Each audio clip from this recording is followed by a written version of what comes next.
नमस्कार देवियों और सज्जनों। पिछले अंक में हम महात्मा कबीर और स्वामी रामानंद के मिलने की बातें कर रहे थे। 3 कहानियां आपने देखी थी। तीनों में यह था कि कबीर रामानंद जी के पास गए थे। एक चौथी कहानी आदरणीय रविंद्रनाथ टैगोर जी ने कही है। उसके अनुसार कबीर की लगन देखकर स्वामी रामानंद जी स्वयं कबीर से मिलने आए थे।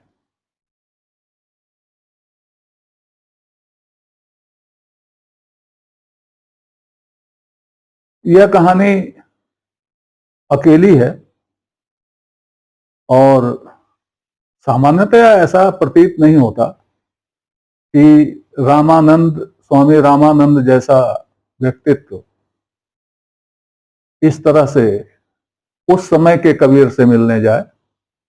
लेकिन फिर भी यह कहानी भी यही बताती है कि कबीर और रामानंद का शिष्य और गुरु का संबंध था। ऐसा है, जब लोग रामानंद कबीर संबंध को नकारते हैं तो वे बहुत सी बातें भूल जाते हैं।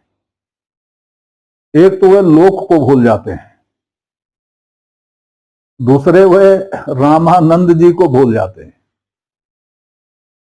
रामानंद जी ऐसे वैसे संत नहीं थे। रामानंद जी दर्शन शास्त्र के विद्वान थे और विद्वता के कारण ही उन्हें रामानुजी संप्रदाय में लाया गया था। वह रामानुजी संप्रदाय में गए नहीं थे। रामानुजी संप्रदाय ने उनको बुलाया था। उनकी योग्यता देखकर, और उन्होंने इसका प्रदर्शन भी किया। उनके बारे में अन्य संत जो रामानुजी नहीं हैं वे क्या कहते हैं ये भी देखना चाहिए। नाभादास ने उनके बारे में कहा, जग तरण हेतु सेतु। उन्होंने उनको भव सागर को तारने वाला सेतु बताया रामानंद को। जिस गुरु ने 12 प्रख्यात शिष्य दिए हों, उस गुरु को ऐसा वैसा नहीं समझना चाहिए।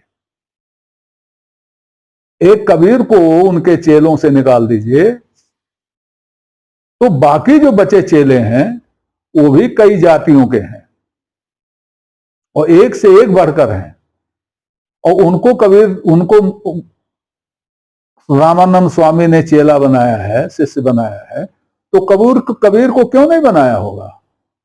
इसलिए क्यों जुलाहे थे? तो दूसरी जातियों को उन्होंने कैसे बना लिया? जिनको अछूत समझा जाता उन्हें भी उन्होंने चेला बना लिया। कैसे बना लिया?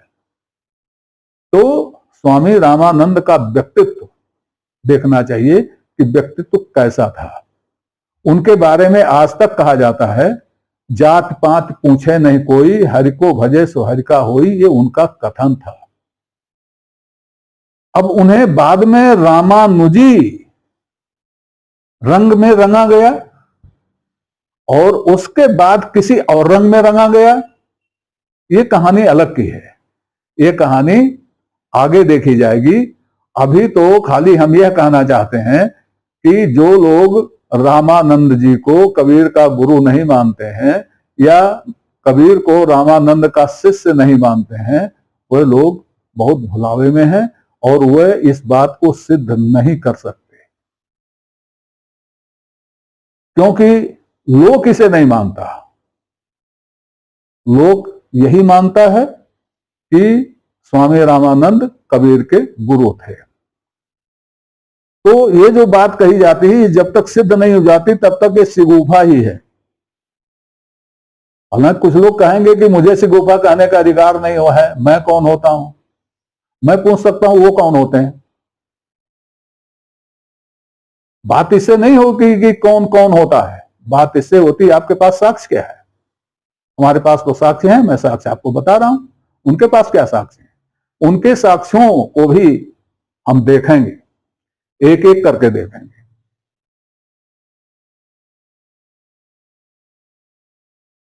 एक बात बिल्कुल दिमाग से निकाल देना चाहिए कि रामानंद जी ने कोई संप्रदाय नहीं चलाया और ना कबीर ने कोई संप्रदाय चलाया। दोनों सक्षम थे संप्रदाय चलाने के लिए, लेकिन दोनों ने नहीं चलाया। रामानंद जी रामानुजी बने रहे और कबीर भी तकनीकी दृष्टि से रामानुजी ही थे। रामानुजी रहते हुए रामानंद ने रास्ता बदल दिया और रामानंद जी ने जो रास्ता बदला उसी रास्ते पर कबीर चले। यह जानने के लिए यह देखना पड़ेगा कि रामानंद रामानुजी थे, उसके बाद उन्होंने रास्ता कैसे बदला। अगर आप रामानंद की कुछ जो रचनाएं हैं उन रचनाओं को देखें तो आपको यह पता चलेगा कि रामानंद जी की सोच में और कबीर के सोच में कोई अंतर नहीं है। अगर अंतर होता तो कबीर ये ना कहते कि संतो भगत सतो गुर आनी। वैसे इस पद में सतो गुर का अर्थ सतगुर होता है, लेकिन जब वो कहते हैं भक्ति आनी तो लोग तो यही कहता है और कबीर पंथी साहित्य भी कहता है और अन्य वैष्णव धर्म के साहित्य कहते हैं कि भक्ति द्रविड़ उपजी, भक्ति द्रविड़ में पैदा हुई थी या दक्षिण उपजी, दक्षिण में पैदा हुई थी। यह तो श्रीमद् भागवत पुराण भी कहता है कि भक्ति द्रविड़ उपजी। अब भक्त के श्रीमद् भागवत पुराण भक्त को महाराष्ट्र गुजरात होते हुए वृंदावन पहुंचाता है अपने आप। ऐसा लगता है जैसे भक्त को कोई ले नहीं गया, भक्त स्वयं गई। और दूसरी धारा में कहा जाता है कि लाए रामानंद दक्षिण से। दक्षिण का मतलब क्या है, रामानुजी संप्रदाय का गठन दक्षिण में ही हुआ था, वहीं हुआ था जहां से श्रीमद् भागवत पुराण भक्ति को लाना कहता है, उसी क्षेत्र में हुआ था।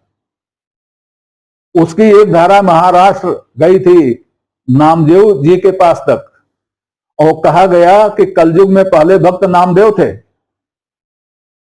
तो नामदेव जी भक्त थे, लेकिन भक्ति को इधर लाने वाले रामानंद थे और उसी भक्त की बात कबीर ने की है। मैं कह चुका हूं, अब भी कह रहा हूं कि रामानंद जी घंटी बजाने वाले संत नहीं थे। रामानंद जी उसी तरह के विचारक थे जिस तरह के विचारक कबीर थे। ये उनकी रचनाओं से सिद्ध हो जाएगा। रचनाओं की बात मैं आगे करूंगा। अब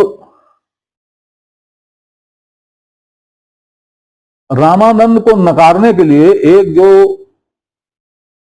बहुत बड़ी चीज सामने रखी जाती है वो रखी जाती है बीजक वाणी।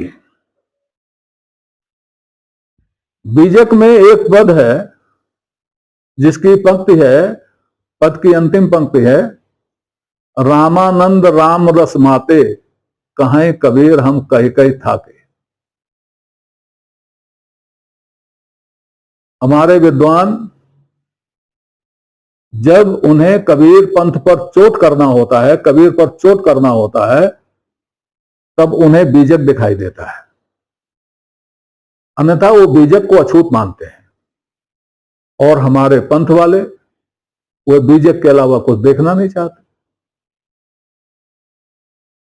समस्या की जड़ यही है। रामानंद राम रस माते, कहें कबीर हम कही कही थाके। इसमें रामानंद जी का निषेध कहां है? इसमें रामानंद जी का निषेध तो नहीं है। अगर इसमें रामानंद जी का निषेध है तो गोरखवाणी में जो ये पंक्ति है, जाग मछंदर गोरख आया, इसमें क्या है? इसमें निषेध नहीं है। इससे ये कहा जा सकता है कि मत्स्येंद्रनाथ जी, मत्स्येंद्रनाथ जी गोरखनाथ जी के गुरु नहीं थे? भाई गोरखपंथी तो इससे इनकार नहीं करते, लोग भी इससे इनकार नहीं करता, कोई विद्वान भी इनकार नहीं करता।